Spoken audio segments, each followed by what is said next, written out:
তিনি জড়িত নন, তার দল জড়িত নন, তারপরও এবং তিনি এটি থামানোর জন্য দাবি জানালেন, আহ্বান জানালেন, তারপরে এটি থামছে না। মনে হয় না দেশে একটি জাতীয় নেতৃত্ব, সেই পর্যায়ের একটি নেতৃত্বের বড় অভাব রয়েছে? কারো কথাই কেউ শোনে না। আপনার স্পিরিটের সঙ্গে আমি একমত। জি।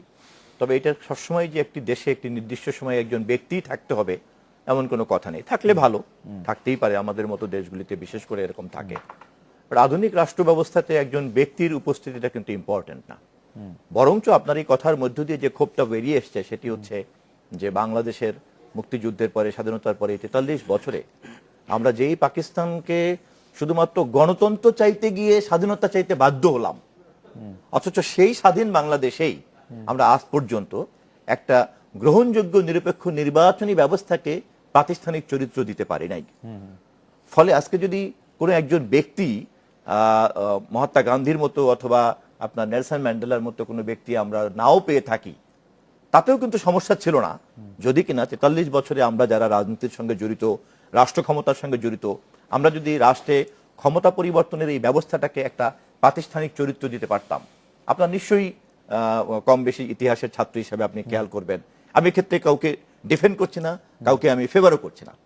খুব সিম্পলি শুধু আজকের সমস্ত সংকট যদি আমরা হাত দিই, তাহলে এর প্রধান কেন্দ্রবিন্দু হচ্ছে যে 5 বছর পর পর জনগণ যে তার ক্ষমতাটা চর্চা করবে, সেই ক্ষমতা চর্চার জায়গাটা আজ পর্যন্ত আমরা কিন্তু নিশ্চিত করতে পারি নাই। আর সেই নিশ্চিত করতে পারা না পারার বিতর্কটাকে দমাতে গিয়ে যে যখন ক্ষমতায় থাকে সে তখন রাষ্ট্রকে এমনভাবে ব্যবহার করে যে তখনই কিন্তু এটা ছড়িয়ে পড়ে। এবং আধুনিক রাষ্ট্র ব্যবস্থায় বা আমরা ইতিহাসে সব জায়গাতে এটা দেখেছি, যখনই ক্ষমতাসীন সরকার রাষ্ট্রকে তার নিজের রাজনৈতিক এজেন্ডা বাস্তবায়নের জন্য ব্যবহার করবে, তখন সঙ্গত কারণেই রাষ্ট্র সমাজ সর্বত্র কিন্তু সন্ত্রাস ছড়িয়ে পড়বে। ফলে এটা সমাধানের একটি মাত্র উপায়, সেটি হচ্ছে ক্ষমতার মালিক থাকবে জনগণ, এবং জনগণের হাতে এই ক্ষমতা চর্চা করার একটি প্রাতিষ্ঠানিক ব্যবস্থাকে নিশ্চিত করতে হবে। স্বপন ভাই, এটা যদি আমরা একটু সমীকরণে ফেলি, তার মানে হচ্ছে যে একজন বিএনপি চেয়ারপারসনকে সভা করতে দেওয়া হলো না বলে 35 দিন ধরে বাংলাদেশে সবকিছু বন্ধ থাকবে, 100 জন মানুষ পুড়ে মরবে। সমীকরণটি কি এরকম যে স্বাভাবিক গণতান্ত্রিক আচরণ করতে দেওয়া হচ্ছে না বলে এগুলি হচ্ছে? আমরা কি এরকম সমীকরণে ফেলতে পারবো? নিশ্চয়ই না। আপনি মানে তাহলে সমীকরণটা কিরকম হবে? আমরা বলছি যে স্বাভাবিক গণতান্ত্রিক প্রক্রিয়া নেই বলে এইটির উদ্ভব ঘটছে না, ব্যাপারটি কি এত সরলীকরণ আমি করতে পারবো? কিন্তু প্রশ্ন হচ্ছে যে একটি শান্তিপূর্ণ দেশে কিন্তু এই ধরনের বাস্তবতা যে কোনো ষড়যন্ত্রকারী মহল কেউই কিন্তু এটা যেই করুক না কেন সেই সুযোগটা কেন পাচ্ছে? সুযোগটা পাচ্ছি হচ্ছে এই কারণে, যখনই দেশে একটি নিয়মতান্ত্রিক এই বিধি ব্যবস্থাগুলি থাকে না, অতীতের ঐতিহাসিক যে সমস্ত দুর্ঘটনাগুলি, সেই দুর্ঘটনাগুলি কখন হয়েছে? আমাদের বন্ধু নাজমুল হক প্রধান আমার পাশে বসা আছেন, উনি জাসদের নেতা এবং সাংগঠনিক সম্পাদক। জাসদের মতো দলকেও স্বাধীনতার পরে কিন্তু আপনার গণবাহিনী করতে হয়েছে। জাসদের মতো দলকেও কিন্তু, মানে জাসদের মতো দল বললে অবশ্যই এটা একটু কিরকম মনে হয়, আসলে গণবাহিনী জাসদ এক সুতায় গাথা, জাসদ বিপ্লবী করতে চেয়েছিল, জাসদ বিপ্লবী করতে চেয়েছিল এবং সরকার কনস্টেবলই করতে চেয়েছিল, এবং একই সঙ্গে জাসদ কিন্তু 73-এর নির্বাচনও করেছে। আমি ওই জন্য বলতে চেয়েছি যে 73-এর নির্বাচন করতে চায় যে দলটি, সেই দলটি নির্বাচনের রাজনীতিতে থাকতে পারছে না বলেই কিন্তু সে একই সঙ্গে গণবাহিনী করছে, এমনকি সৈনিক। মানে আমি বলতে চাইছি, আমার দিলে ভালো হবে। আমার মনে হয় যে প্রধান ভাই নিশ্চয়ই ব্যাখ্যা দিবেন। আমি বিরতির পর ফিরে এসে প্রিন্স ভাই আপনার কাছে যখন আসবো, তখন আমি বলতে চাইবো যে রাজনীতিতে, সুশীল সমাজে, অর্থনীতিতে আমাদের দেশে এরকম একজন বড় মাপের মানুষ কেন নেই? থাকা প্রয়োজন ছিল কিনা? থাকতে পারতো কিনা? কেন এটা এরকম হলো? আমরা একটা বিরতি নিয়ে ফিরছি আপনার কাছে।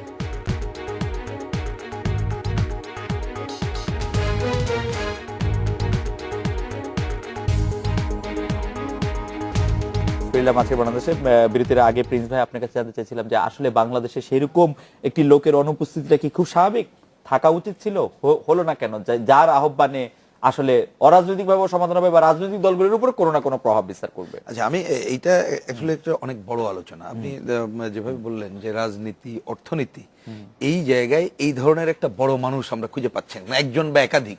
যেটা আমরা যদি অতীত দেখি, অতীতে কিন্তু আমাদের এই সমাজেও ছিল, অন্যান্য সমাজে সেই জায়গাগুলো কিন্তু আমরা দেখি।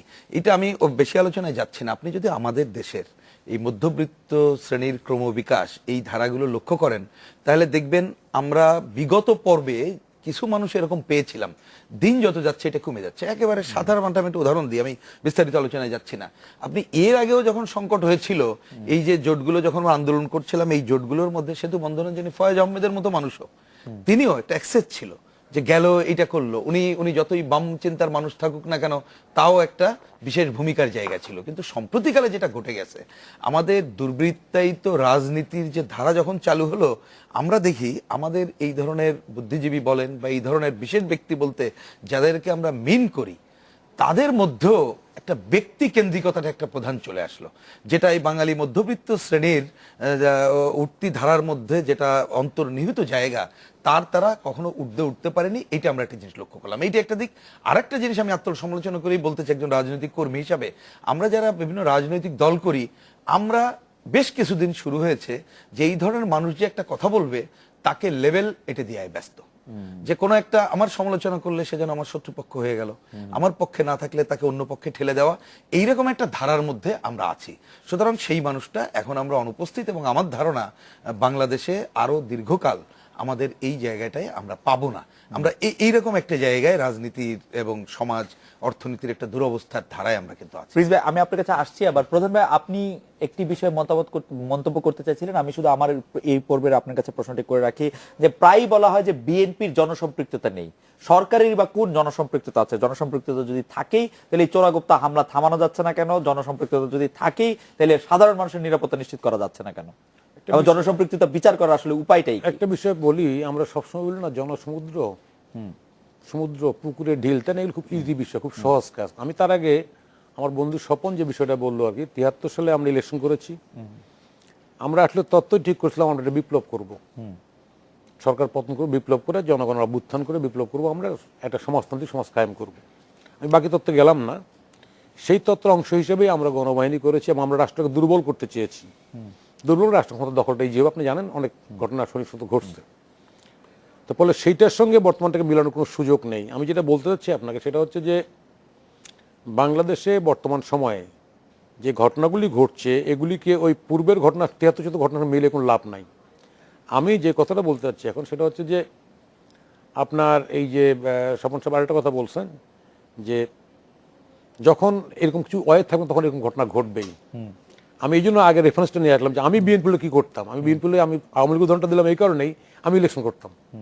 ওই যে জিয়ার আন্ডারে এত কিছুর পরে যখন এরকম একটা মারাত্মক ডিফিকাল্ট সিচুয়েশন, তাই না, তখন আমরা ইলেকশনের সিদ্ধান্ত নেয়, কাদরিয়া বাহিনী ইন্ডিয়ায় আছে, আর অনেক বাহিনী আছে তাই দেশে, তখন আমি এই সিদ্ধান্ত কেন নিতে পারলাম সিদ্ধান্তটা বিএনপি। আজকে যে কথাটা বললো উনি যে একটা এরকম সরকার বা এরকম একটা আলোচনা, আমি সেটারও কন্টেস্ট করতেছি এই জায়গায় যে কেয়ারটেকার বলে আমরা সরকার নষ্ট করতে পারি না। 96-এ কেয়ারটেকার গভর্নমেন্ট ফর্ম হওয়ার পরে সেই ইলেকশনে 2001-এ আওয়ামী লীগ সেই কেয়ারটেকার গভর্নমেন্ট রেখে বিকল ইলেকশনে হেরে গেছে, আওয়ামী লীগ বিদায় নিচ্ছে। 2001-এ বিএনপি মত পাওয়ার আসার পরে আর কেয়ারটেকার গভর্নমেন্ট ওইভাবে রাখা গেল না। কেন রাখা গেল না? 2001-এর পর সাথে কেয়ারটেকার গভর্নমেন্ট আর বিএনপি সেই ইতিহাস আমরা জানি, কিন্তু আপনি বলছেন যে আপনি নির্বাচন করতেন, কিন্তু নির্বাচন বর্জন তো শুধু বিএনপি প্রথম করলো, ব্যাপারটা এরকম না। 96-এর কথা আপনি বলছেন, 15 ফেব্রুয়ারি নির্বাচন আপনার শুনেন আওয়ামী লীগ অংশ করে নাই, কিন্তু সেই সময় আন্দোলনের নামে এই কাজগুলো তো হয় না। আমি বলছি যে বিএনপির সঙ্গে আরেকটা উপাদান যুক্ত হয়েছে, যেটা হচ্ছে জামাতে ইসলাম, যাদের যুদ্ধপরাধী বিচারের জন্য একদম ফাঁসি হয়ে গেছে, আরো ফাঁসির অপেক্ষা করছে বা রায়ের অপেক্ষা করছে, তাই না? এই শক্তি মিলিত হওয়ার কারণে বিএনপি টোটাল কেমিস্ট্রিটাই তো চেঞ্জ হয়ে গেছে। আপনি খেয়াল করবেন হেফাজতের পাশে খালেদা জিয়ার এইভাবে দাঁড়ানোর কথা বলা সঙ্গত, বিএনপি নেত্রী হিসেবে পাওয়ারে ছিল, দাঁড়ানোর পরে শুধু তাই না, উনি সিঙ্গাপুর থেকে আসার পর এই বিবৃতি দিলেন যে গণহত্যা হয়ে গেছে। এটা গণহত্যা শব্দটা আমরা আবিষ্কার করছি, বিদেশিরা আবিষ্কার করছে genocide in Pakistan in 25 March 6 মার্চে। উনি তার মিলেন এই পরিভাষাটা ব্যবহার করে ফেলেন এখানটায়। বিএনপির স্টেটমেন্ট প্রশ্ন দেখলাম, তাই না, ব্যবহার করছে, বদ্ধভূমি পরিণত হয়ে গেছে। আপনি এগুলি চমৎকার বলেছেন প্রধান ভাই, কিন্তু আমার প্রশ্ন হচ্ছে সরকারের সাথে কি জনগণের সম্পৃক্ততা আছে? জনগণের কথা কি সরকার বুঝতে পারছে? আপনি ডেফিনেটলি বুঝতে পারছেন, তাই না, যে সরকার তো জনগণের সঙ্গে যে সরকার আছে, অসংখ্য প্রোগ্রাম, 14 দল, জনগণের সাথে সরকার আছে, সরকারের সাথে জনগণ আছে কিনা? অবশ্যই আছে। সরকারের সাথে জনগণ না হলে তো অভ্যুত্থানই হয়ে যেত। সরকার যদি রিপ্রেসিভ হয়ে যেত না, অভ্যুত্থান হয়ে যেত। অভ্যুত্থান হচ্ছে না কেন? তার মানে কেন আমি একটা কথা বলি, কেন বিএনপি আপনার স্বপ্নও করছে, প্রিন্সও করছে, মাইরও খাইছে, তাই না, কেন 144 ভাঙতে যাবে না?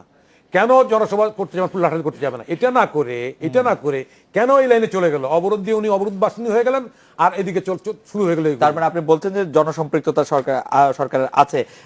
আমি জনাব জহিরুদ্দিন স্বপন, আমি বলছি বিএনপিরও আছে, কিন্তু বিএনপি আপনার সেটাকে কাজে না লাগিয়ে বিএনপি একটা সন্ত্রাসের রাস্তা বেছে নিচ্ছে।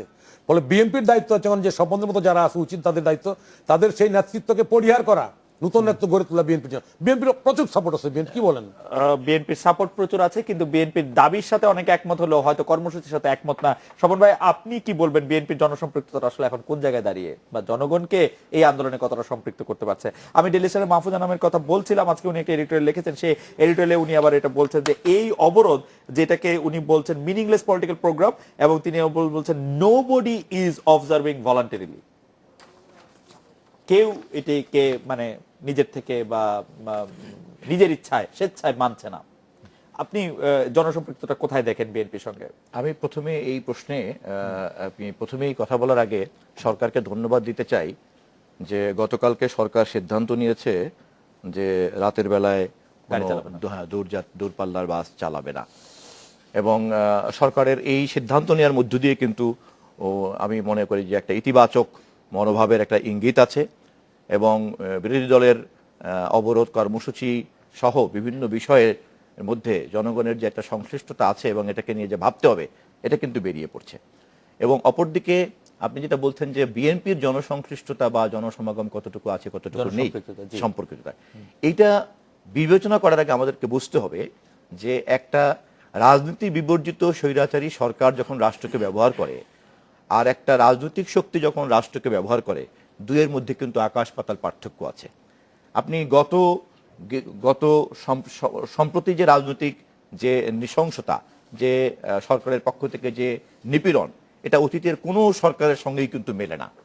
কথায় কথায় গুলি করা এবং গোটা প্রশাসনকে বাহিনীকে রাজনীতিকরণ করা, এবং বিভিন্ন সময় জনগণের উপরে নির্ভর করার বদলে বিভিন্ন সরকারি বাহিনীর উপরে নির্ভর করার যে প্রবণতা, এবং আমার জানা মতে আওয়ামী লীগের অনেক নিবেদিত প্রাণ নেতাকর্মী, আমাদেরও যারা সহকর্মী বন্ধু, আমরা একসঙ্গে এরশাদ বিরোধী আন্দোলন করেছি, আমি তাদের অনেকের মধ্যে কিন্তু ক্ষোভ বিক্ষোভ মান অভিমান দেখেছি, যদিও প্রকাশ্যে বাংলাদেশের রাজনীতিতে হয়তো এই কথাগুলি বলার সময় নাই। কিন্তু আওয়ামী লীগের মতো একটি দলের এভাবে প্রশাসন নির্ভরতা, এভাবে সশস্ত্র বাহিনী নির্ভরতাই কিন্তু প্রমাণ করে প্রিন্স যে ভাই, আপনি কি এটি মানে খুব নিকট ইতিহাস মনে রেখে বলছেন? আপনি কি ভুলে গেছেন 2001 সালে বিএনপি ক্ষমতা আসার পর আমি তুলনা করছি না, না, আপনি বলছেন না, আমি কখনো তুলনা দেখেন করছি না। নাই, কখনো দেখেন না। আমি এই যে বিচারপতি মোহাম্মদ হাবিবুর রহমানের তারিখ বইটি নিয়ে বসে আছি, সে কিন্তু সাক্ষ্য দেয় যে বাংলাদেশে এরকম প্রশাসনকে ব্যবহার করা, হত্যা করা, গুলি চালানো, মেরে ফেলা, মানে আমি পরিসংখ্যানের দিকে যেতে চাই না, এখন পর্যন্ত আমি আপনার সঙ্গে 100% একমত, এবং এই বইটি আমি খুব যত্নের সঙ্গে সংরক্ষণ করেছি। জি, এবং এই বইটির প্রথম তারিখ থেকে যদি সমস্ত তারিখগুলিকে আমরা হিসাব করি, জি। তাহলে আমরা যেটা দেখব যে এই ধরনের একটি অসুস্থ প্রবণতার ক্রম উন্নতি ঘটছে।